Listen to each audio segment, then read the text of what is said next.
Hello everyone! Samahan niyo po ako, magluluto tayo ng pork humba para po maiba naman, hindi po palaging gulay at isda. Paminsan-minsan mag pork humba po tayo. Madali lang po itong lutuin mga ka-grandma. So, umpisahan na po natin ang pagluluto. Imamarinate po muna natin itong binili kong pork belly. Mamarinate po muna natin. Pagsasama-samahin lang po natin yung mga ingredients. Ito po yung aking biniling pork belly. Ayan, slice na po siya sa saktong sukat. So, lalagyan po natin ng toyo. And then, ground black pepper.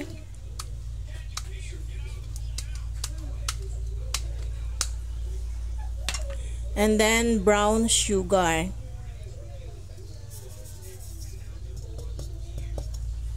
And lagyan naman po natin ng pineapple juice.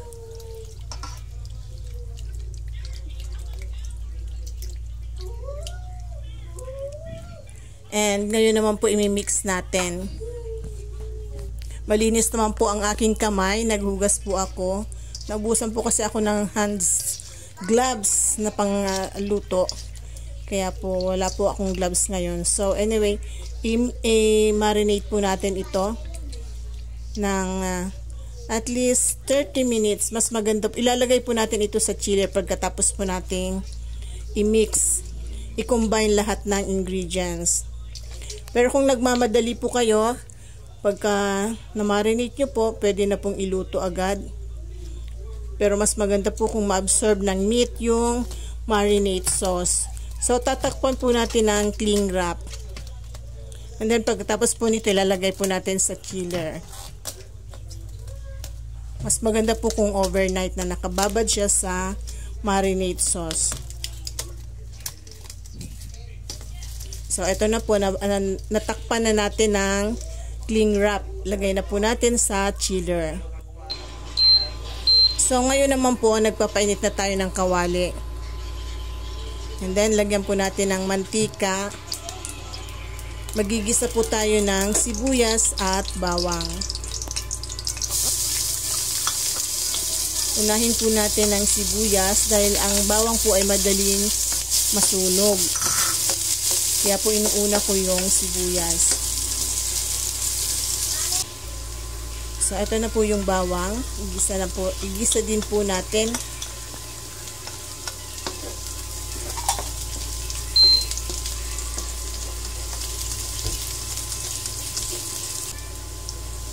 Ngayon, ilagay na po natin yung pork belly na minarinate natin. Hindi muna natin isasabay yung kanyang marinade sauce.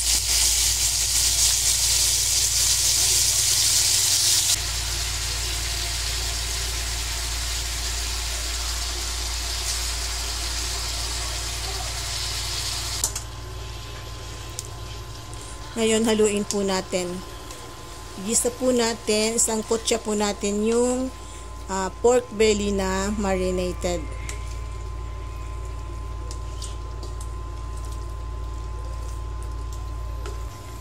Ngayon, pwede na po natin ilagay yung marinade sauce.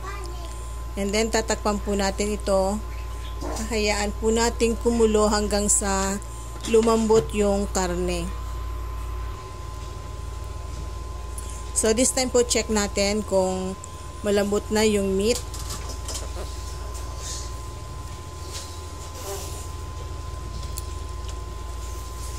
Hindi pa po ito pwedeng lagyan ng ibang ingredients. Pero haluin po natin. Takpan po ulit natin ha. At pakuluin pa natin ng ilang minuto ulit.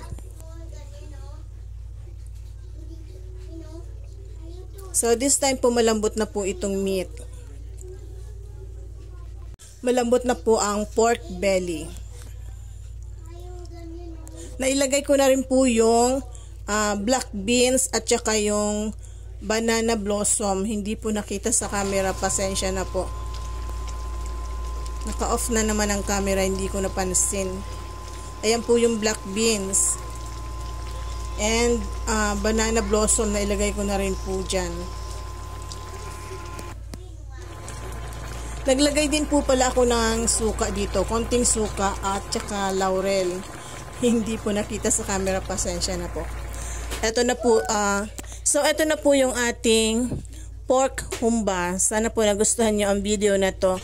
At kung nagustuhan nyo po, huwag kalimutang mag-like, share, comment, and follow.